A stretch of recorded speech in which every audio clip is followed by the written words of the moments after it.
விட்டுறேன். தேவையான அளவுக்கு உப்பையும் சேர்த்து நல்லா கலக்கி விட்டுடுங்க.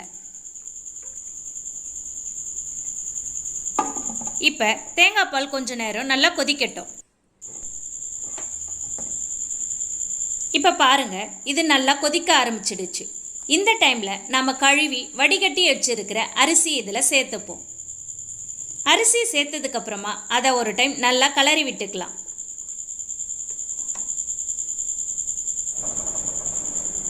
இப்போ அதில் கரம் மசாலாவையும் சேர்த்துட்டு கொத்தமல்லி இலையை கொஞ்சமாக தூவி விட்டுப்போம். இப்போ அதில் கலருக்காக சிவப்பு பச்சை மிளகாய் 3 சேர்த்து குக்கரை மூடியை போட்டு மூடி விட்டுடுங்க.